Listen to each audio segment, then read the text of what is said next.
Bank of India देश के प्रमुख सार्वजनिक बैंकों में से एक, जिस पर लाखों लोगों का विश्वास टिका होता है। लेकिन जब भरोसे की नींव हिलती है तो आम आदमी की जिंदगी बिखर जाती है। ये कहानी एक ऐसे ही स्कैम की है जिसमें न सिर्फ पैसों का नुकसान हुआ बल्कि कई परिवारों के सपनों और उम्मीदों को भी गहरा आघात पहुंचा।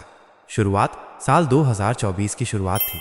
नागपुर के एक छोटे कस्बे में रहने वाला रमेश पाटिल, जो एक सेवानिवृत्त सरकारी कर्मचारी था, अपनी पेंशन की राशि बैंक ऑफ इंडिया की शाखा में जमा करता था। उसका विश्वास था कि सरकार का बैंक कभी धोखा नहीं देगा। हर महीने रमेश अपनी पत्नी के इलाज और घर खर्च के लिए उसी खाते से पैसे निकालता।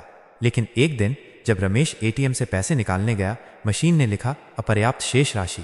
वो चौंक गया। उसने पासबुक अपडेट करवाई तो पाया कि उसके खाते से पिछले कुछ हफ्तों में धीरे धीरे लाखों रुपए निकाले जा चुके थे। हैरान और घबराया रमेश तुरंत बैंक गया, लेकिन वहां से उसे टालने की कोशिश की गई। जालसाजी की परतें खुलती हैं। रमेश अकेला नहीं था। जैसे जैसे खबर फैली, कई और ग्राहक सामने आए। किसी के बेटे की शिक्षा के पैसे गायब थे तो किसी की बेटी की शादी के लिए जमा पूंजी। जांच में सामने आया कि बैंक की एक आंतरिक टीम और बाहरी हैकरों की मिलीभगत से ग्राहकों की जानकारी चुराई जा रही थी। बैंक के सिस्टम में एक छोटा सा मैलवेयर डाला गया था जो ग्राहकों के खातों की जानकारी धीरे धीरे हैकर्स को भेज रहा था। ये साइबर हमला इतने चुपचाप तरीके से हुआ कि किसी को महीनों तक भनक नहीं लगी।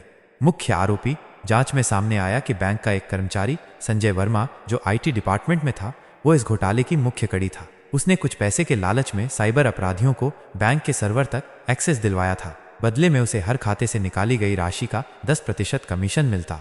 संजय ने बयान दिया कि वो खुद भी कर्ज में डूबा हुआ था और एक प्राइवेट ऐप से लिए गए लोन को चुकाने के लिए मजबूरी में ये कदम उठाया। मगर उसके इस एक कदम ने 500 से ज्यादा खाताधारकों को नुकसान पहुंचाया। अनुमानित घोटाले की राशि 8.6 करोड़ रुपए थी।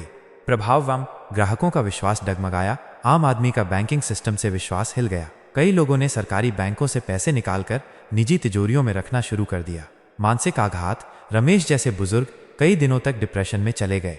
कुछ परिवार इलाज, शिक्षा और विवाह जैसी जरूरतों को पूरा नहीं कर सके।